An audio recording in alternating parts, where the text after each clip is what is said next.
They conquered 3 continents without firing arrows. Not because they were peaceful, because they didn't need to. Genghis Khan built something more powerful than any army, an intelligence network called the Yam. It won wars before his soldiers arrived. Here's how it worked. Merchants would enter enemy cities months before invasion. They'd map defenses, count soldiers, learn which generals could be bribed. Meanwhile, 40,000 messenger stations moved information across Asia, faster than any empire in history, 200 miles per day. And then came the whispers. Stories of cities burned to ash, armies that vanished overnight, rulers beheaded in their own throne rooms. These stories weren't accidents, they were weapons. By the time Mongol forces appeared on the horizon, the battle was already over. City gates would open, rulers would surrender, no arrows fired. The Khwarazmian Empire fell this way, one of the largest empires of its time. It collapsed in 2 years. Most cities never fought. This wasn't luck. It was architecture. Today I'll show you the 3 mechanisms that made this possible, the exact techniques they used, the logic behind bloodless conquest, and the hidden layers most people never learn. Let's begin with the first weapon, the one that made everything else possible. The first weapon was invisible. Merchant spies. They would arrive 6 to 12 months before any invasion. Sometimes longer. They looked like traders, silk merchants, weapon dealers, herders selling livestock. But they were mapping everything. They'd sketch city layouts, note where water sources were, count guard rotations, identify which gates had weak hinges. They learned languages, adopted local customs, some even converted to local religions temporarily. In Samarkand, Mongol spies operated for nearly a year before the invasion. They identified 3 corrupt officials, bribed them.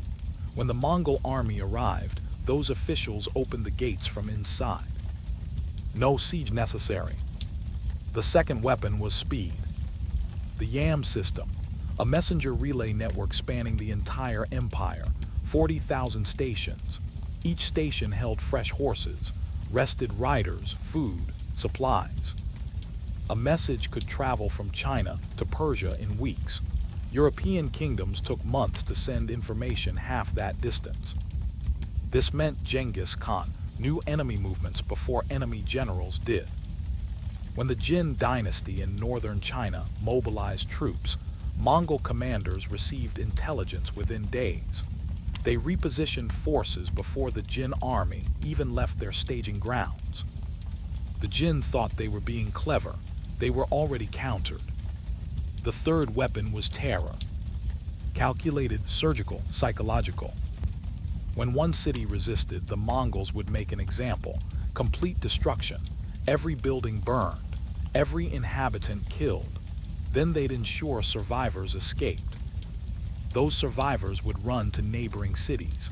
They'd tell stories, describe horrors, beg their leaders to surrender. The Mongols would send envoys ahead of their armies. The message was simple: open your gates, keep your lives and your wealth. Resist, and you'll become the next story. In Khwarazm, after the city of Otrar killed Mongol ambassadors, Genghis Khan destroyed it completely. Then he sent messengers to every remaining Khwarazmian city. The message, Otrar resisted, look what happened. 18 cities surrendered immediately, no fighting. This pattern repeated across continents. Intelligence identified targets. Speed delivered overwhelming information advantage. Terror made resistance seem impossible.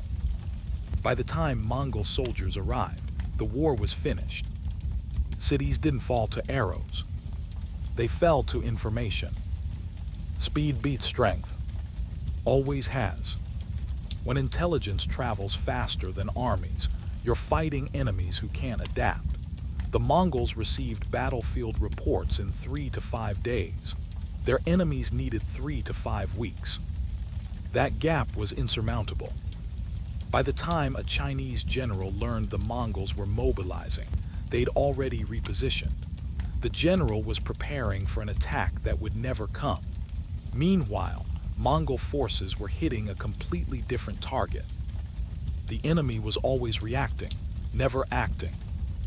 Then there was camouflage. Mongol spies didn't look like Mongols. They learned Persian, Arabic, Chinese, Tangut, whatever language the target spoke. They dressed in local clothes, ate local food, prayed in local temples. In Baghdad, Mongol intelligence agents operated as Muslim merchants for years. No one suspected.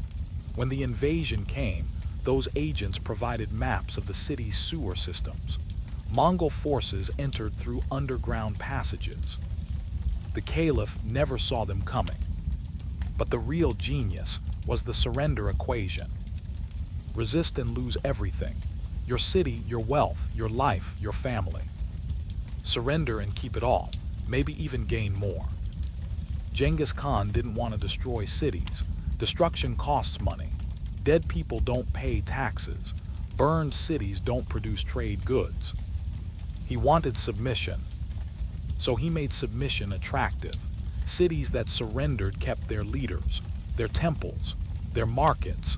Some even kept their armies as Mongol auxiliaries. Cities that resisted became cautionary tales. The math was simple. 90% of conquered territories surrendered without major fighting. That's not coincidence. That's engineering. And unlike feudal systems, the Mongol intelligence network rewarded skill, not bloodline. A peasant with sharp eyes could become a chief spy. A captured enemy soldier could earn command by proving loyalty. This meant the best talent rose to the top. European spies were nobles playing games. Mongol spies were professionals doing jobs.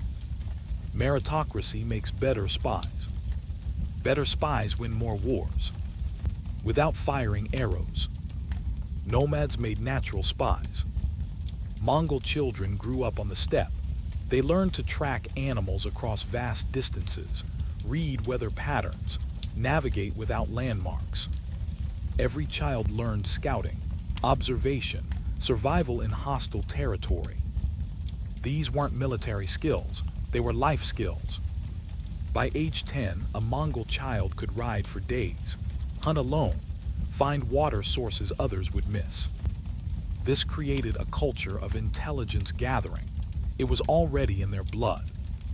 Then came geography. When Genghis Khan conquered the Silk Road, he inherited something priceless: trade networks that already spanned continents.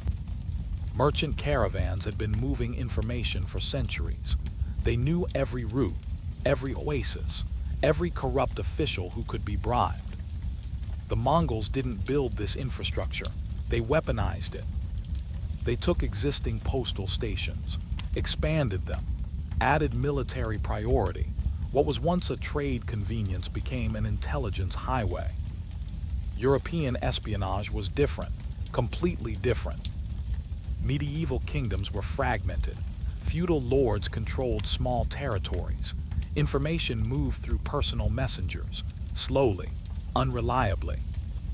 A king in France might not know what his own duke was doing 200 miles away. The Mongol Khan knew what was happening in Persia, in China, in Russia, simultaneously. Centralization created speed. Speed created power. The steppe also taught patience. Mongol generals would wait months for the perfect moment to strike. They'd gather intelligence, watch patterns, study weaknesses. European commanders expected quick battles, decisive confrontations. Mongol commanders expected information campaigns, long games. This patience, combined with childhood training and geographic advantage, created something unprecedented. An empire that could see everything. And seeing everything meant controlling everything, without ever needing to fight. Here's what most people miss. The Mongols weaponized fear mathematically. One massacre could prevent 10 battles. They understood this, so they destroy one city completely. then publicize it everywhere. Otrar was destroyed in 1219, every inhabitant killed. The governor was executed by having molten silver poured into his eyes and ears. Brutal, deliberate, strategic. Within months, the story reached every city in Central Asia. Mongol envoys made sure of it. They'd arrive at city gates with detailed descriptions, survivor testimonies, visual proof. The message was clear: this could be you. 18 cities surrendered without resistance. The Mongols saved thousands of arrows, months of siege time, countless lives. One atrocity prevented dozens of battles. But here's what's even more interesting. Women ran some of the most effective spy networks. Mongol noblewomen would marry into enemy royal families, part of diplomatic arrangements. They'd live in foreign courts for years, decades sometimes.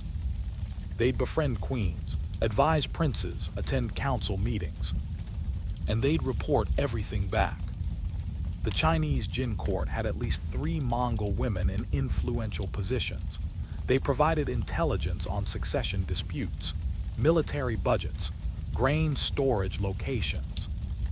No one suspected them. Women weren't seen as threats. That blindness was fatal. Then there was the Pesa system, a passport made of gold, silver, or bronze. It granted the holder total authority to requisition horses, food, shelter. But it also granted diplomatic immunity. Pesa holders could travel anywhere, enter any city, ask any question, and no one could stop them. They were official ambassadors. They were also gathering intelligence. The Mongols even weaponized refugees. When they'd attack a city, they'd deliberately let some people escape. Then they'd track where those refugees went.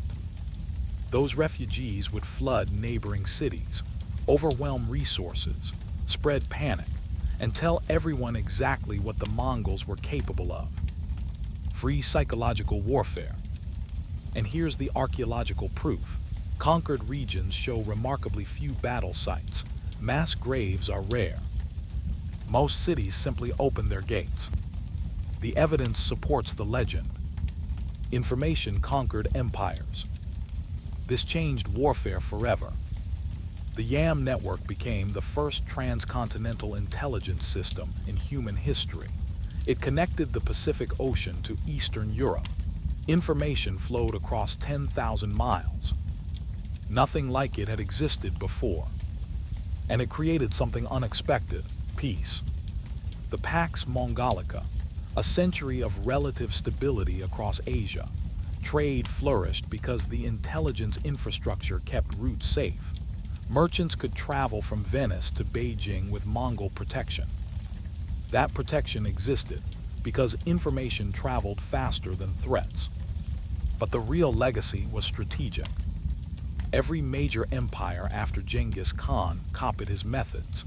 The Ottoman Empire built their own messenger networks. The British Empire created embedded intelligence agents in colonial territories. The Soviet Union perfected psychological operations. Modern espionage uses the same 3 principles: embedded agents, fast communication, psychological warfare. The CIA, MI6, Mossad, they're all using variations of the YAM system. Information warfare became equal to military warfare, sometimes superior to it. The Cold War was won without major battles, just intelligence, propaganda, proxy conflicts. Genghis Khan proved something fundamental. You don't need to destroy an enemy. You need to know more than they do, move faster than they can react, and make resistance seem impossible. Conquer minds before lands. That lesson never expired. Minds conquered before lands. That was the secret. The next time you hear about Mongol hordes sweeping across continents, remember this. Most of those conquests happened in silence, with information, not violence. There are dozens more stories like this, strategies that changed history, techniques hidden in plain sight. Next time, I'll tell you about the Mongol biological warfare campaigns. how they weaponized disease centuries before germ theory existed. Until then, think about what conquers without fighting. Information still does.